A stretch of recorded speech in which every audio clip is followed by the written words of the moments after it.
Attorney General of New York, who is investigating the Trump Corporation, has turned her sights on Governor Andrew Cuomo instead.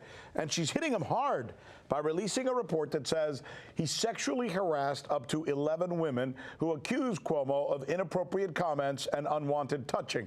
Just this afternoon, President Joe Biden also weighed in. He asked for the governor to resign. And then there's another case making headlines on the very same day over at Fox News. Two on-air personalities are also being accused. Judge Andrew Napolitano is being accused by producer John Fawcett for touching him in an elevator and making inappropriate comments. Fox News fired Napolitano this morning. The same lawsuit also alleges that host Larry Kudlow made racist statements and inappropriate sexual comments. Kudlow, up to now, is not being disciplined. Joining us now to talk about all this is best-selling author, former congressional attorney, and women's rights advocate Reese Esq. Also joining us is legal analyst and conservative commentator Rory Riley Topping. Reese, let me begin with you. Your reaction to all of this news coming on this day involving three different public figures. Oh, how the mighty will fall. It is time that we as women come forward and shed light on these not just unfortunate, but these unacceptable experiences that people are faced with on a day-to-day basis while they go to work just trying to earn a living. We're all dealing with so much in the world. The last thing that someone needs to add on top of their job description is sex worker, unintentional sex worker.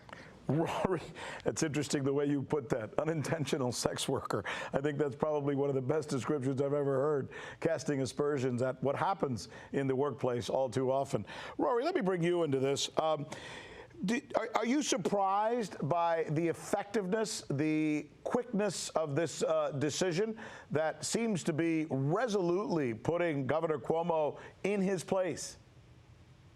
I'm not surprised because even though the decision is putting him in his place, as you just said, I think the case against him has been building for quite some time. It's been a few months since these allegations first surfaced, since more and more women came forward, and since this investigation began and now has concluded. So it might feel swift compared to what we've seen in the past, but I think, as Reese alluded to, what we've seen in the past hasn't exactly been just for the victims and the people that have been going through it.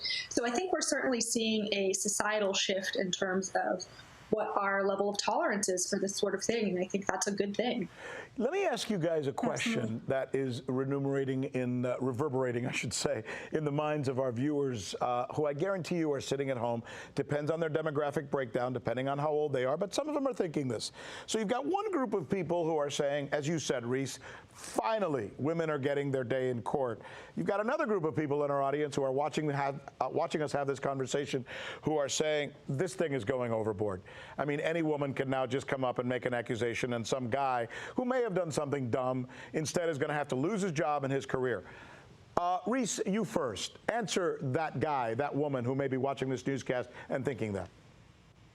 Well, absolutely, and we have to give a kudos to the Attorney General of New York for doing her job so thoroughly and so diligently, because where there is smoke, typically there is fire. And what we have here is not just an allegation by Charlotte Bennett or Ms. Boylan. What we have are documents and threads of text messages in this appendix that the Attorney General put together, which document these young women in this office being blown away by the inappropriate behavior, the inappropriate conversation, the inappropriate comments, the inappropriate touching from Governor Cuomo. And these women are terrified.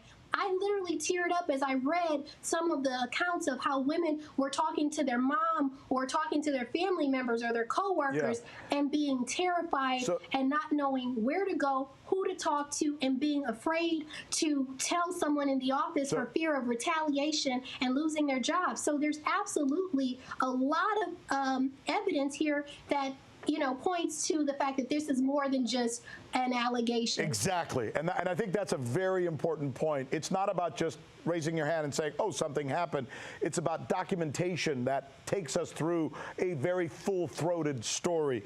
I imagine you would agree with that, Rory.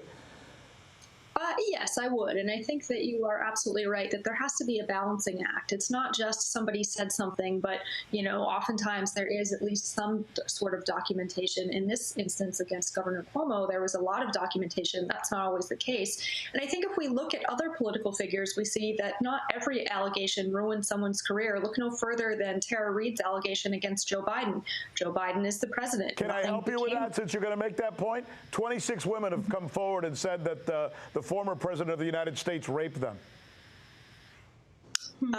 Yeah, absolutely. So I think that goes to show that, with regards to the former president, that's not a company that you want to be in terms of an analogy. And for the record, it seems a lot more stern or a lot more guilty than a back rub.